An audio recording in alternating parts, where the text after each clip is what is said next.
stricken with a terminal illness. I had no choice but to conquer Willow. Only because I was bound to a simp system. Only by simping for 3 full years could I be cured. But Willow mistook my actions as deep affection. She treated me as someone who should come whenever she called, and disappear whenever she wished, until the day she was pinned against the stairwell wall, and forcibly kissed by the newly transferred student. I was judged to have failed the conquest. I thought I was about to die in the hospital. Yet what I never expected was, the conquest system on my body suddenly auto-updated. I only heard it say, "What simp system?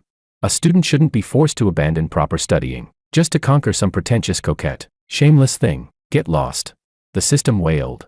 0115. What are you doing? You're breaking the rules. The next second, beep, beep, beep. Simp system offline. Scholar system now at your service. A cold female electronic voice sounded beside my ear. She said, "A student's primary duty is to study well. You now have only one conquest target, the top rank of the entire grade. Dear host, please do your best." Chapter 1. The day I returned to school from the hospital, a post popped up on the school forum. Its title read, "Breaking news, Simp George didn't die in the hospital. The simp has officially evolved into version 2.0. Stay tuned for new simping techniques from the king of simps." In just 1 hour, the post had hundreds of comments. Some were gloating, some sarcastic, some indifferent. The most liked comment said, "Damn, he's still alive. Simps are really hard to kill. He's such an embarrassment to men. Instead of coming out to disgust everyone, he should have just died in the hospital." Below it were countless replies of ha ha ha ha, each with an extra plus 999. I closed the post, put on my headphones, and tuned into the American classic news talk program 60 Minutes on a podcast platform. Since I spent the whole morning handling my hospital discharge paperwork, it was nearly class time by the time I rushed back to school. The moment I stepped into the classroom, the room that had been filled with laughter and chatter instantly went silent. The students who had been talking casually all looked up at me, their eyes filled with ridicule and mockery. I knew exactly why they looked at me like that. I have hereditary severe thalassemia. People with this condition usually only live to adulthood. But when I was at my most hopeless, a simp system appeared in my mind, assigning me a task. I had to conquer Willow. As long as I stayed with her for 3 full years, I would be cured. I accepted the mission. Willow was famously hard to pursue, and also famously playful. She kept ambiguous relationships with several boys, never clearly accepting nor rejecting anyone. So when I first approached her, I did indeed run into many hard and soft rejections. At that time, everyone knew I was utterly devoted to Willow. Breakfast every morning, lunch at noon, late night snacks in the evening, available to her 24/7, always on call, until finally, Willow accepted my confession and let me become her first boyfriend. People at school said this was a case of sincerity makes miracles. But in the second year of our relationship, Makoto appeared. Rumor had it that he had acted in films, even worked as a celebrity. On his first day after transferring, he caused a sensation. Even when he was introducing himself on the podium, several girls screamed nonstop, all hoping to sit next to him. But after his gaze swept across the classroom, his eyes landed beside Willow. He smiled, raised his brows playfully, pointed to the seat next to her, and asked if he could sit there. Willow lowered her eyes slightly, her cheeks flushing pink as she whispered, "Of course, that seat was mine." But because I'd taken leave during that period, I missed this dramatic scene. Makoto's interest in Willow was so obvious that after the second class, some excited girls couldn't hold themselves back and kindly informed him that Willow was already taken. Taken by me, George. Willow was my girlfriend. They were trying to remind Makoto not to waste his time on her, but Makoto only let out a casual "oh," though his expression was filled with sheer amusement. My first interaction with Makoto happened right after I returned to school. Our strict school rules forbid dyed hair, and yet he stood in front of me with white hair, a rebellious air clinging to him. He looked me up and down with deliberate meaning, then exhaled smoke and said, "So you're George?" "Not much." "Huh. Why does everyone keep comparing you to me?" I looked at him calmly and replied, "Smoking, dyed hair, bizarre clothing, every one of these violates school regulations. Your class's discipline points for this week are gone." He choked for a moment, then asked, "What's that got to do with you?" I said, "I'm part of the school's discipline committee," and that was probably how our grudge began. He looked at me with a furious, mocking laugh, nodding repeatedly as he said, all right, George, your girlfriend is Willow, right? Just you wait." After saying that, he turned and walked away, leaving me frowning at the unclear meaning behind his final words. It wasn't until a few days later that I saw Willow and Makoto kissing in the stairwell. Light poured in from the small window above the staircase. Makoto stood 2 steps below Willow, yet he was still a head taller than her. He pinned Willow against the wall, kissing her with lingering passion. Then he stepped back half a pace, looked at Willow, and chuckled softly. With a teasing tone, he said, "Strawberry-flavored lipstick, not bad." Willow's peach blossom eyes glimmered, and she wrapped her arms around his neck, kissing him back proactively, until I interrupted them mercilessly. Out of goodwill, I reminded them, "The dean of students is right behind you." The words startled them. Willow looked as if she were embarrassed, hurriedly burying her head into Makoto's chest. Makoto held her while throwing me a provocative, triumphant smile. When Willow noticed it was me, she finally relaxed. Then her dismissive gaze brushed past my face, and she said nonchalantly, "Got it." Makoto gave a small laugh and added to me, "Thanks for the heads up." I nodded at him, indicating he was welcome, then walked past them with my workbook in hand and stepped into the classroom. Chapter 2. This is the reason I was able to win Willow over. I'm an extremely tolerant person. She liked to play around, so I let her play, and she found it convenient to use me to filter out high-value backup suitors. Whenever a pursuer approached her, she would tell him she already had a boyfriend. Some would back off after hearing that, while others would push forward anyway. But no matter the type, she remained perfectly in control. If she didn't like someone, she could stand on the moral high ground and easily drive him away. If someone was willing to spend money on her, she could accept the gifts with a clear conscience without offering anything in return. Because if he already knew she had a boyfriend yet still gave her presents, then it meant his intentions weren't pure. She could flip the blame onto him at any time.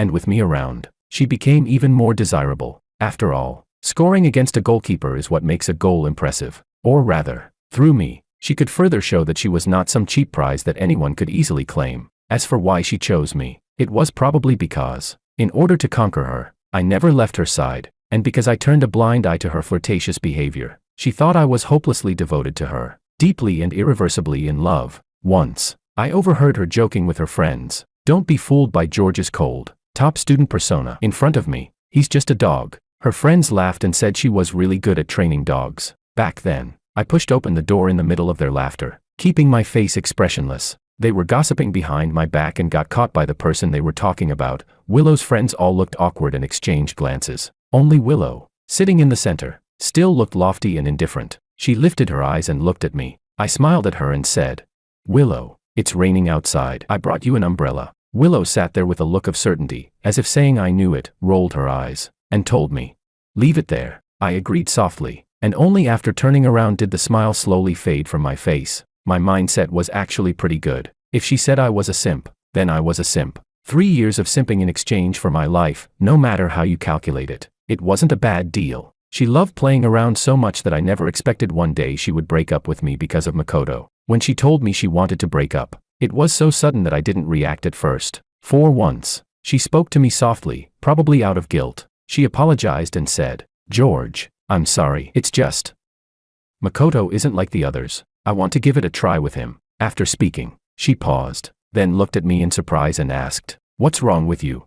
I didn't know what expression I had at that moment, probably panic and terror, because right after she said the words break up, I felt pain spreading through my blood, intensifying in every bone and limb. In that pain, I gripped Willow's arm tightly, terrified at the feeling of death approaching. My face turned pale, my voice weak and trembling with fear as I begged her, "Please. I'm begging you, don't break up with me, okay?" Willow's surprised expression faded. She let out a cold snort, then showed that all too familiar look of impatience people have when they're being pestered endlessly. She shook off my hand and snapped, "George, let's break up peacefully, okay? Can't you at least keep some dignity?" The moment she finished speaking, I heard the system's icy electronic voice in my mind. Beep, mission failed. Host's life is now being taken. The pain intensified exponentially. Before I even had time to speak, I coughed up a mouthful of blood, directly onto Willow. In the fading blur before I lost consciousness, I saw Willow staring at the blood on her clothes, shocked, stunned, completely bewildered. Later, when I woke up in the hospital, I saw a featured post on the school forum. Famous simp George coughed up blood and fainted from heartbreak after Willow dumped him. Does he really simp that hard? Even movies wouldn't dare to write this. I became utterly infamous, and I was certain that if I died like this, 100 years later my legendary simp story would still be passed down among future students. For example, people might say, 100 years ago, there was a senior who literally coughed blood and died because his girlfriend broke up with him. Yeah. And the school bulletin boards, "Don't be a simp, respect yourself," poster even has his photo next to it. Fortunately, I didn't die. During the electric shock treatment, when my soul felt like it was drifting away, the system in my head suddenly seemed to crash. After staying frozen for a long while, it rebooted, and an additional new system appeared. A female voice said, "What kind of stupid simp system is this? Instead of letting a student study properly, it forces him to chase after a toxic girl every day. Absolute trash. Get out of here." The original cold electronic voice of my simp system sounded alarmed. Hey, 0115. What are you doing? You're breaking the rules. You, beep beep beep. Then the system's voice vanished completely. In the midst of the chaos, I heard the new system's cool, clear female voice. Beep. Simp system offline. Academic excellence system at your service. A student's primary duty is to study well. Your only objective now is the top rank in your grade. She paused briefly, then astonishingly, called me by my name. George, do your best. The near-death agony gradually drained from my body, and with her voice echoing in my mind, I fell into a deep sleep. When I woke up the next day and looked in the mirror, I realized it hadn't been a dying hallucination. The simp system in my body had been replaced by an academic excellence system. As long as I held the number 1 rank in my grade until the college entrance exam, I would complete the mission. In other words, I no longer had to care about Willow. Chapter 3. The day I returned to school, many people were waiting to laugh at me. I walked into the classroom with a calm expression, completely unfazed by the mocking looks being thrown my way. Heading toward my seat, someone in the room suddenly burst out laughing. A student pointed toward the spot next to the trash can and said to me, "George, your seat is over there." I looked over. All my belongings had been tossed messily beside the trash can. But since our class had daily hygiene inspections and it was summer, meaning no wet garbage was allowed inside, the area wasn't as filthy as one would imagine. I walked over, expressionless, gathered the desk items, put everything into my backpack, then slung it over my shoulder and headed toward the door. My classmates, who had been watching me closely, now looked stunned. I could hear their whispering, their snide remarks, and the disdainful snickers. Eventually, someone broke the silence and openly mocked. "No way. George, it's just a breakup. Don't tell me you're giving up on school too." I ignored them, keeping my expression steady as I walked toward the classroom door under their ridiculing gazes. Just as I reached the doorway, I happened to run into Willow and Makoto coming from the opposite direction. Willow was holding onto Makoto's arm affectionately, speaking to him in a soft voice, smiling from time to time, nothing like the aloof, superior attitude she used to show me, until she lifted her eyes and saw me. She froze, instinctively straightening up as her steps halted. Her expression grew complicated as she looked at me. For some reason, I suddenly thought of the way I had vomited blood onto her clothes the day she broke up with me. I realized that in her mind now, I probably resembled one of those men in melodramatic angst-filled stories, the kind who gets cheated on and still clings desperately, still begs, still forgives. Willow must believe I loved her so deeply that just hearing the word breakup was enough to make me cough blood in agony. Such profound devotion. And for many women, being deeply loved creates a mix of emotions. On one hand, they look down on the man. Why is he simping so hard? How pathetic. On the other hand, they feel flattered. Someone loves me this much. I must be irresistible. And then there's pity. Ah. I've met someone who treats me so well. He spends money on me, brings me gifts, keeps me company, always gives in, but I just can't love him. What a tragic man. So she looked at me with that complicated expression, unsure how she was supposed to face me. Makoto, however, immediately pulled Willow closer, pressing her against him as if claiming ownership. My gaze swept over them with indifference. Then, with no expression on my face, I brushed past a stiff and frozen Willow. Strangers? No. Even less than strangers. I went to look for Ms. Santos, the homeroom teacher of the experimental class. She was not only the head teacher of the elite class but also a provincially appointed senior honorary educator. When I was in middle school participating in academic competitions, Ms. Santos had always admired me. Whenever she gave me awards, she would smile warmly and say, "George, I have high hopes for you. Come to my class in high school." All right. Unfortunately, later I was too busy trying to conquer Willow to save my own life. When choosing classes in high school, I chose Willow's class, the one filled with rich heirs and spoiled princesses where you could get in as long as you paid money. My grades fell apart completely. Even though I wasn't her student, Ms. Santos initially tried to save me. She had countless talks with me, but I was too deep in my simp phase. Nothing got through to me. I insisted on being on call for Willow 24/7, ready at her every beck and call. Eventually, she gave up as well. She simply watched me following behind Willow step by step, never leaving her side, and sighed regretfully again and again. I politely knocked on the door of Ms. Santos's office. She was either preparing lessons or grading homework. Hearing the sound, she lifted her head and looked surprised to see me, but she still nodded and motioned for me to come in before asking, "I heard you were hospitalized recently. Has your health recovered?"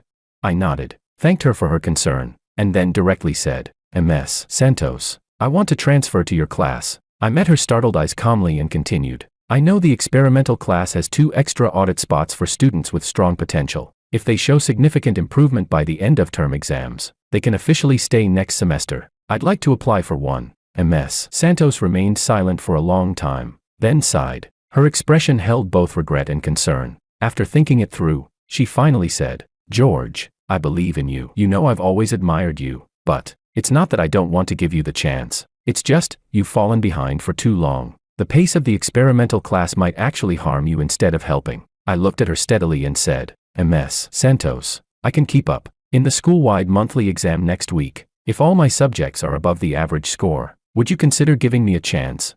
Her eyes grew complicated. The pen she'd been using to grade papers tapped lightly against a test sheet as if she were thinking deeply. Finally, she met my gaze and smiled. She said, All right, George, I'll give you a chance. Show me what you can do first. I thanked her and politely turned to leave so as not to disturb her further. Just then, I heard Ms. Santos's gentle, relieved voice behind me. George, whether you succeed or not, I'm proud of you. Welcome back. I stood silently for a long moment, then bent down and bowed to her respectfully. Chapter 4. When I walked out of Mr. Santos's office, I heard the voice of that system called 0115. She asked me, What are you planning to do next? Are you not going back to your original class for lessons? I found it strange, because my previous system would always disappear right after giving me a task. For example, the first time I had an episode and my life was in danger, that earlier system appeared and gave me a task, telling me to conquer Willow and become her boyfriend for 3 years. After that, it vanished. Later on, that system only showed up twice, once on the day Willow accepted my confession, and once on the day Willow broke up with me, when she appeared to tell me that I had failed my mission. After that, my system was replaced by the current 0115. I didn't answer her. Instead, I asked back, Isn't it against the rules for a system to chat with a host like this? 0115. How did you become my system? Does every host get a chance to replace their own system and mission? The voice in my mind quickly disappeared. It even sounded like she was angry, or perhaps systems have their own silence regulations.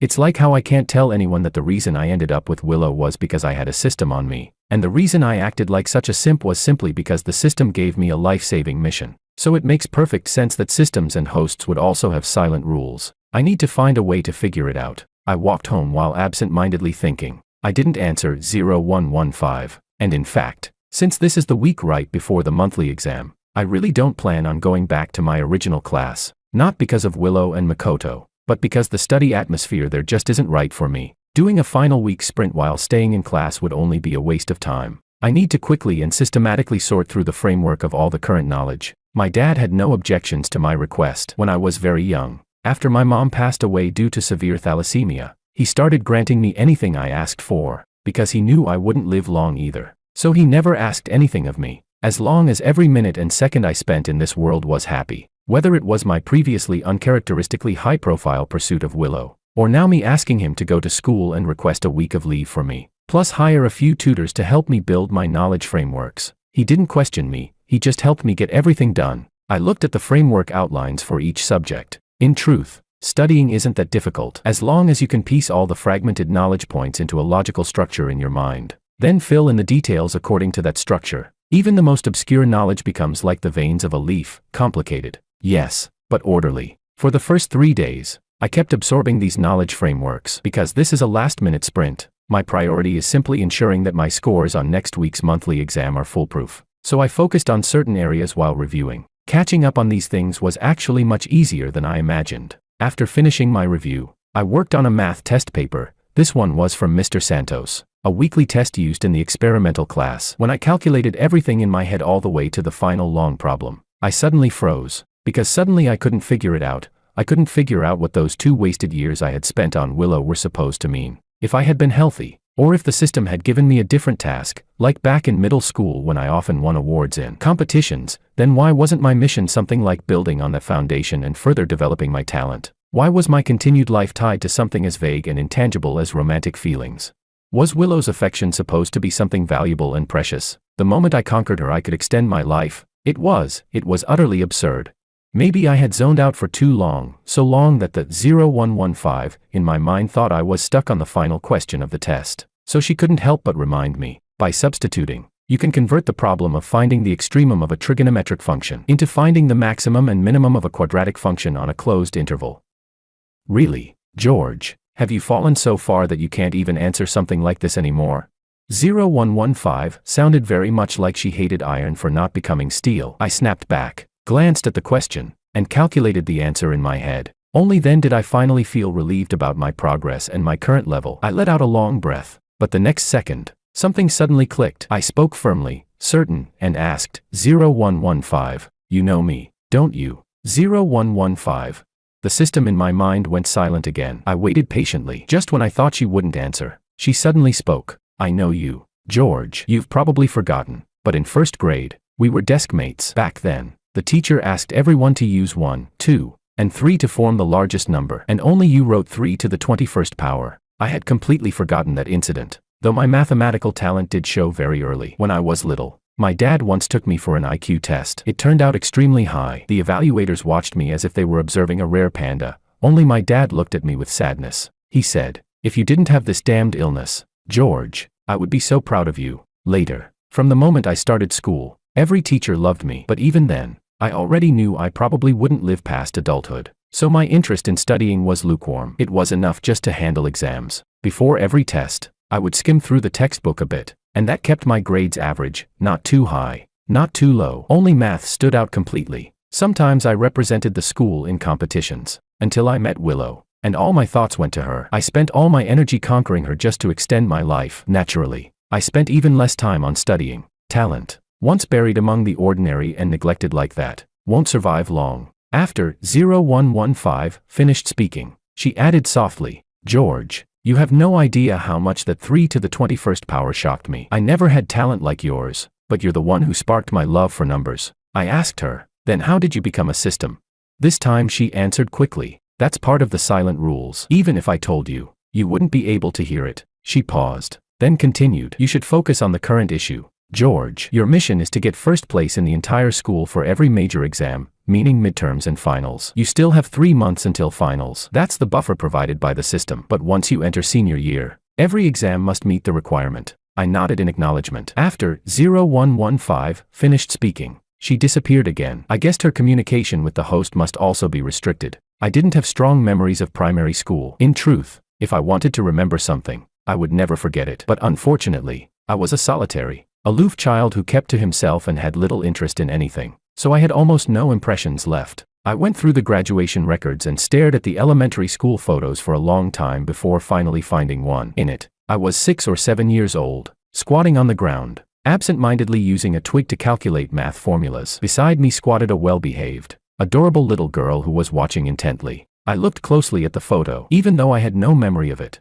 the moment I saw it, I inexplicably felt certain that little girl was 0115. I closed my eyes and tried hard to search through the river of memories for anything related to her. Countless slides, like a rapidly flashing PowerPoint, flickered through my mind. And then, in the halls of my memory, I found the one from when I was 6 or 7. Back then, I was withdrawn and out of place. I remembered an elementary school math class, where the meticulous math teacher wrote the numbers 1, 2, and 3 on the board and asked us to form the largest number based on our own understanding. I saw my younger self write 3 to the 21st power in my notebook. Then came the anxious voice of the little girl beside me. She looked at my answer and whispered, "What did you write?" She pushed her notebook toward me, asking me to copy her answer, 321. My gaze finally froze on her childish face, and I recalled my own childish yet arrogant voice saying, "Anna, you don't understand anything." I abruptly opened my eyes and quickly wrote the name Anna on the test paper. Then I turned on my computer and began searching. I had thought I would have to use elimination and filtering methods to sift through endless data, but I didn't have to. The moment I typed her name, the first result that appeared told me immediately it was Anna Sue. The accompanying picture was an enrollment photo of a fresh-faced young girl, radiant, with starlight in her eyes. But the headline on the news was heavy and sorrowful. It read, "A young girl, Anna, tragically drowned while rescuing a child who fell into the water. The government has posthumously awarded her the Heroic Act Medal and the Three Good Citizen Award." I checked the date of the news. It was from 1 week before my incident, the week when my system was replaced. Leaning back in my chair, I stared at the girl's photo on the screen. I thought that perhaps only 2 years after the system appeared in my life, I had finally brushed against a secret belonging to another world. If someone on the brink of death, like me, would receive a system that issued missions to extend their life, Then perhaps those who died under certain predetermined fates would become systems themselves, issuing commands and binding to people. That wasn't all that inconceivable. I looked at Anna's photo on the computer, then circled her name on the test paper. My pen tip pressed beneath her name as I frowned, dazed, thinking, what exactly is going on? Anna, the world you now belong to, what kind of world is it?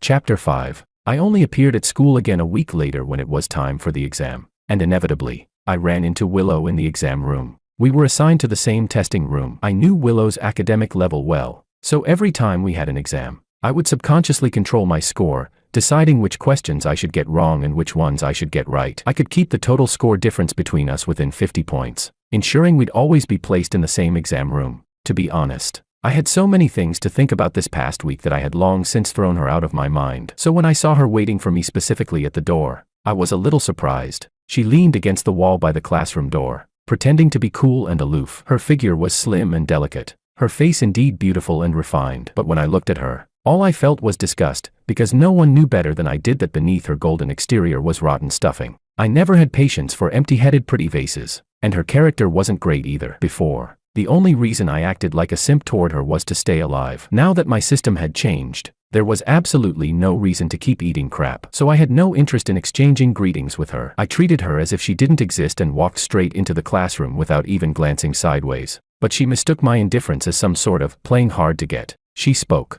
George. She called my name. I stopped and looked her way. Her gaze carried a sense of condescending judgment, like she was granting me charity. She said, "You didn't come to class for a whole week because of me. I never thought you'd love me this much. It was my fault for breaking up with you last time. As compensation, I can agree to one request from you." She paused, then looked at me and gave a light, smug chuckle. "Anything you want." She spoke from such a high pedestal. In her mind, after the goddess expressed guilt, a simp like me should at least be moved to tears, if not kneeling in gratitude. She probably didn't expect me to stare at her like she was an idiot for more than 10 seconds. My stare made her frown, but the next second she displayed an expression that said, just as expected, because I did indeed think of something I needed her to do. I said, "I actually do have something I want you to agree to." Willow probably thought I meant that the devastated, pitiful ex-boyfriend wanted to beg her to get back together. But after pausing, expressionless, I said, "Willow, what I want you to agree to is to stay away from me. The farther you roll, the better." When I finished, I turned away and walked into the classroom, leaving her stunned.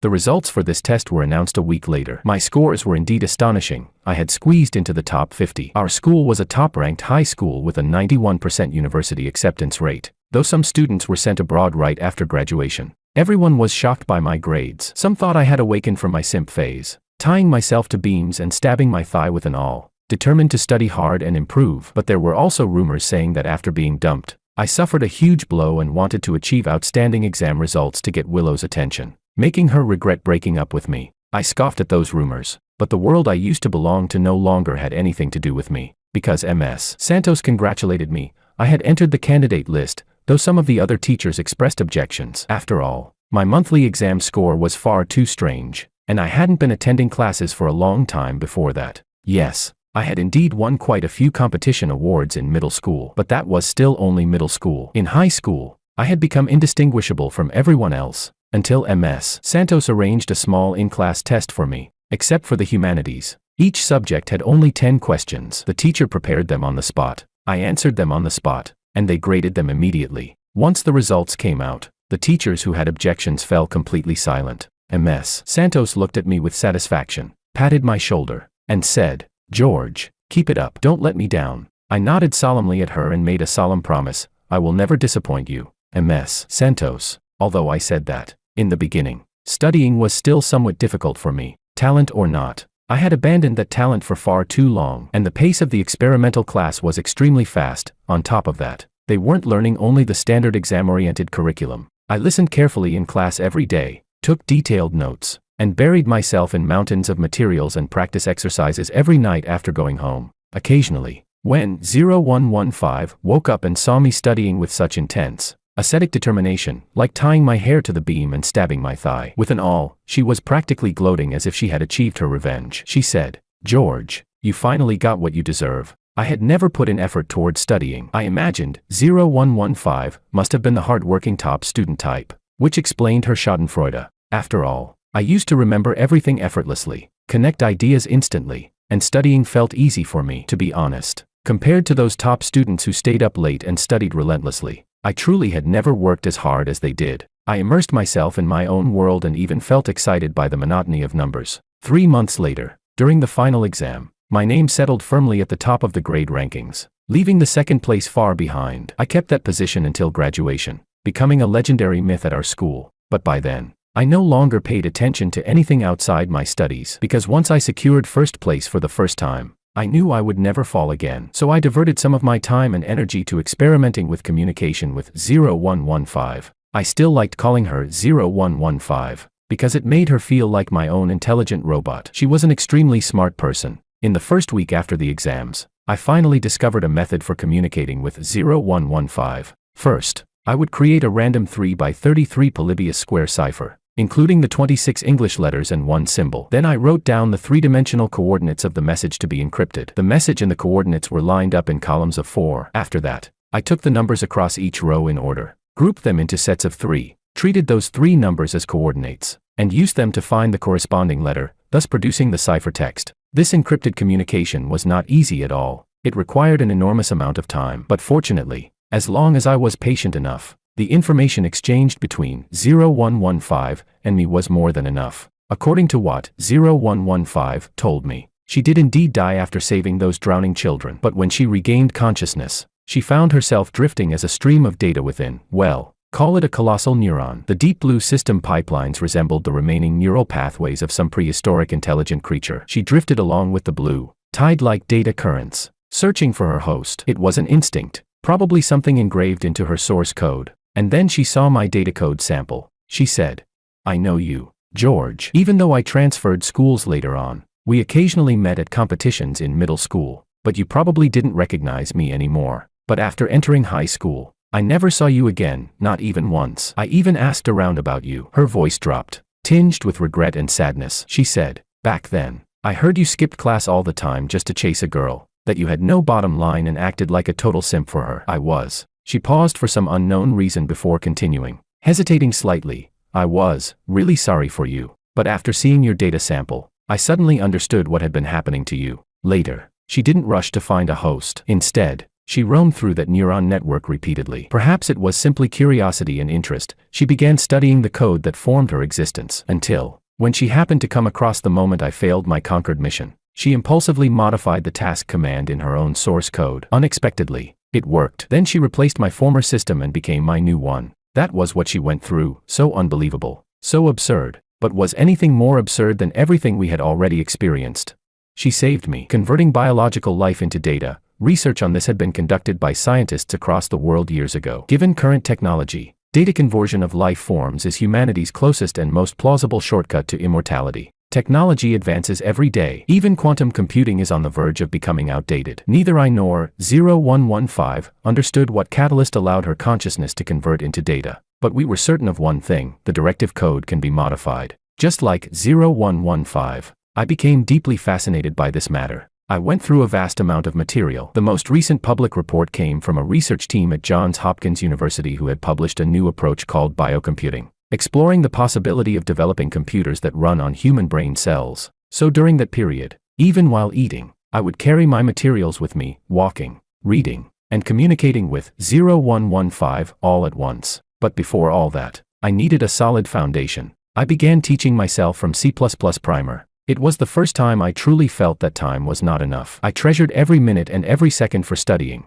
like a shriveled sponge left under the sun finally being dropped into a vast pool, greedily absorbing every drop of water. Chapter 6. 0115 and I were completely immersed in our own world. So much so that we ignored the outside world entirely, knowing nothing about it. People at school kept giving me strange looks. Everyone sighed and concluded that after being dumped by Willow, I had been hit too hard and had gone crazy. I was speechless. Hard to evaluate. If it made them happy, fine. In truth, my thoughts and state of mind had long left the school. It felt like two worlds had split apart. I was on one side, and they were on the other. What pulled me back to their side was an accident. It began when I was eating in the cafeteria. By chance, I looked out the second-floor window and witnessed a fight. Makoto, burning with rage, had gotten into a physical altercation with another guy. Willow stood beside them, anxiously shouting, trying to get them to stop. But before she could finish a sentence, Makoto had already swung his fist, smashing it into the other guy's nose and knocking him straight to the ground. In the next second,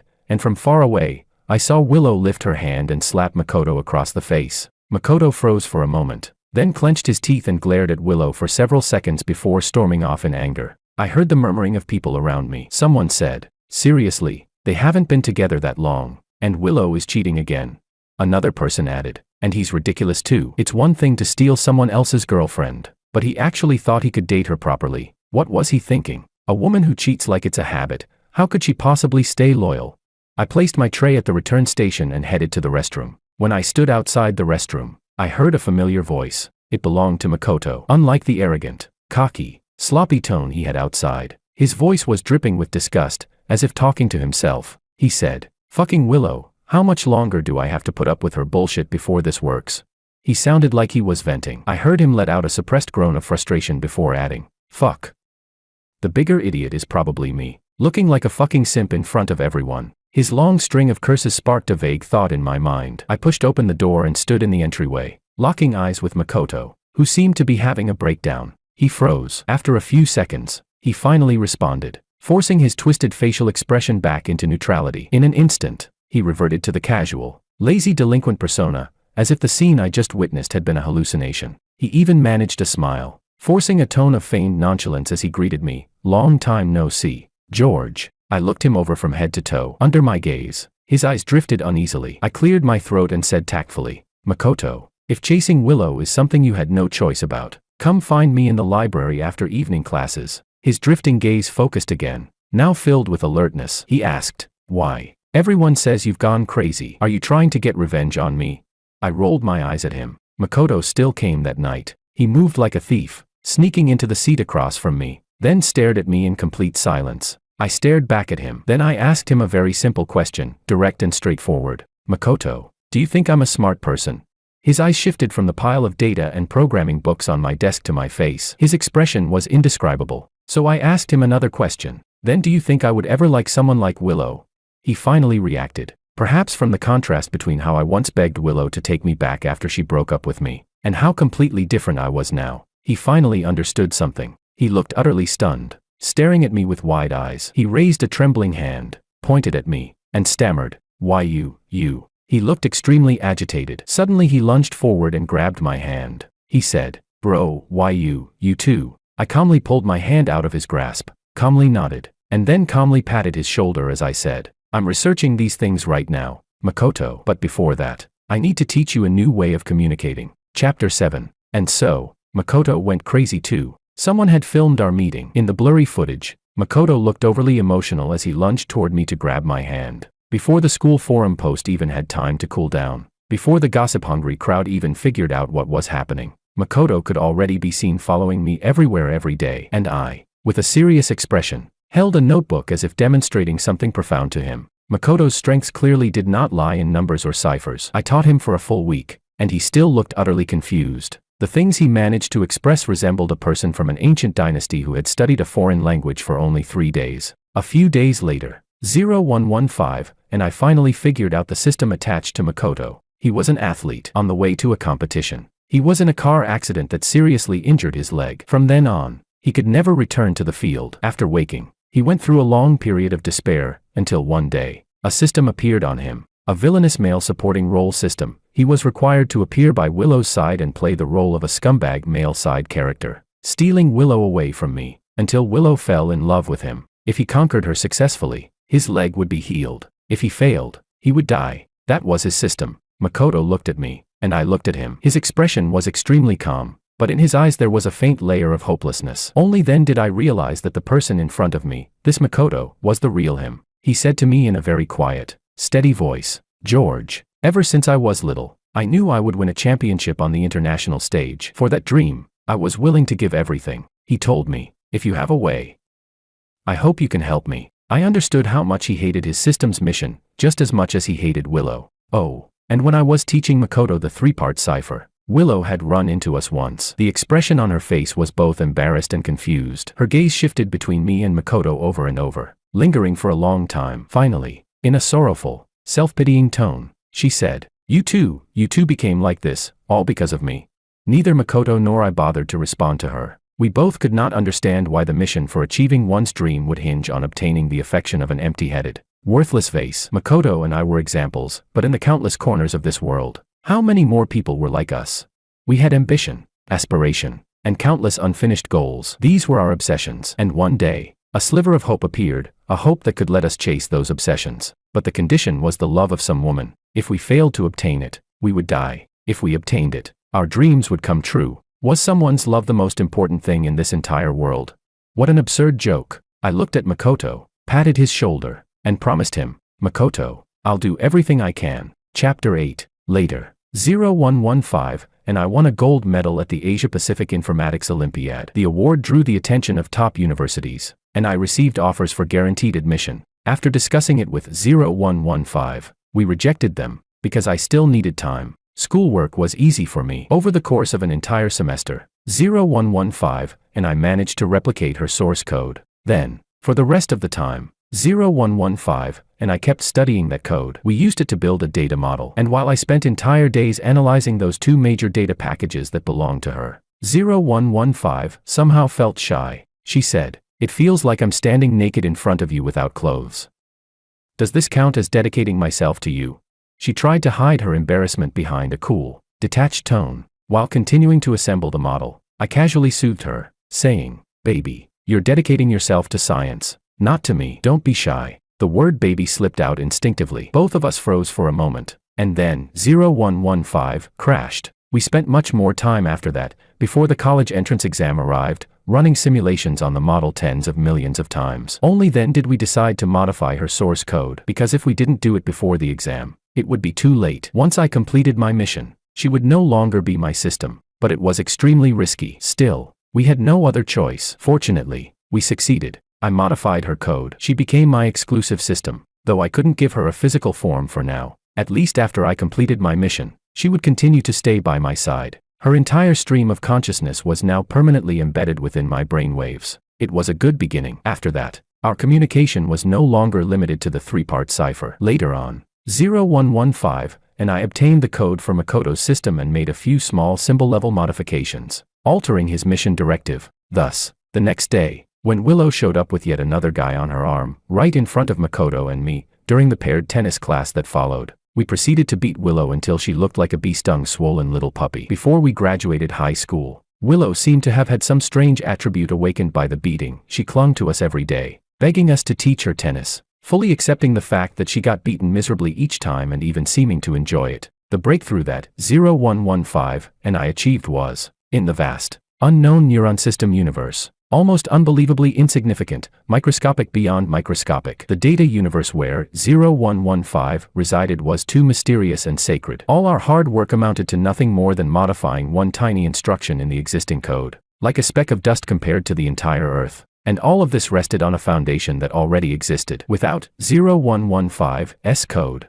I probably wouldn't have understood even the tiniest fraction of its mysteries in my entire lifetime. Half a month later, 0115, and I faced the college entrance exam. I was admitted to a top university, where I would meet more like-minded companions to walk the same path with me. My father cried tears of joy, because my severe thalassemia had healed without medical intervention. On the day I received my admission letter, he went alone to my mother's grave. I imagine he went to share the good news with her. I began to think that this world might be one gigantic database. Consciousness is data. The body is data. Even that tiny thalassemia cell in my body was merely a small piece of data. Dealing with that data meant deleting that small data entry from the large dataset that was my body. What an interesting world. The universe is vast and unfathomable. I knew I was stepping into a career I would willingly dedicate my entire life to. I was willing to spend everything I had to glimpse, even just a sliver, of heaven's secrets. Perhaps it would take a very long time. Perhaps I would end up with nothing. But I wasn't worried, because I knew 0115 was always by my side. "What do you want to do next?" she asked me. I smiled,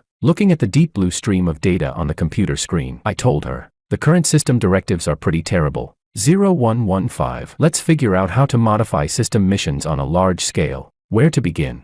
Let's start with changing the system missions that require people to conquer a toxic woman.